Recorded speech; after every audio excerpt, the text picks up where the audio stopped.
På skærmen der ser vi en Bohr-model over et atom, som har en kerne her bestående af protoner og neutroner.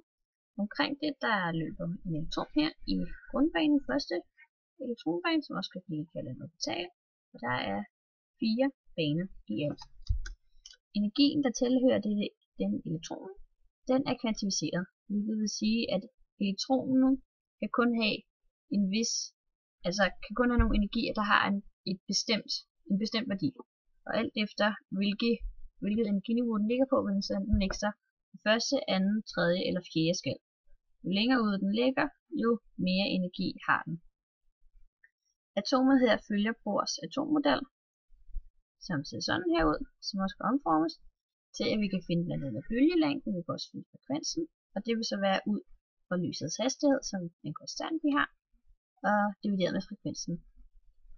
Og energien, der skal elektronet enten skal bruge, som den vil optage eller afgive, den afhænger af, hvilken bane den ligger i her, inden det står på bane, om det første, anden, tredje, fjerde og så videre bane.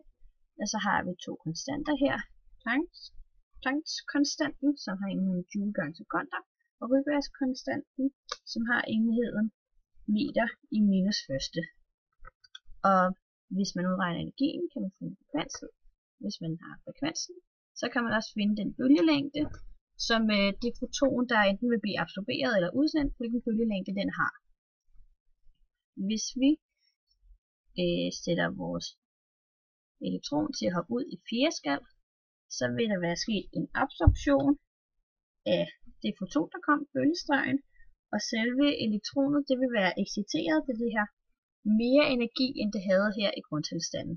Vi kan se her på absorptionsspektret, at den har absorberet en foton inde i UV-feltet, og den har en bølgelængde på 101 nanometer. Hvis vi sætter den til op tilbage igen, bum, kommer der en lille brag, og så har elektronen udsendt en foton, der havde samme bølgelængde, kan vi se her, som den lige har optaget. Hvis vi sætter den til at hoppe til en anden skal, kan vi se her, at så er det en anden bølgelængde, den vil have, og det er så igen den samme, som vil blive afgivet. Og det kan man så sidde og lege med, og se, hvordan at det ændrer sig. Også alt efter, hvad for en skal man sætter den til at hoppe tilbage til, så vil energien variere. Og også hvis man rykker på skallen, kan man også se, at nu skallen bliver større, elektronen bevæger sig hurtigere, den har større energi, og igen vil det være en anden energimængde, der bliver sendt tilbage igen.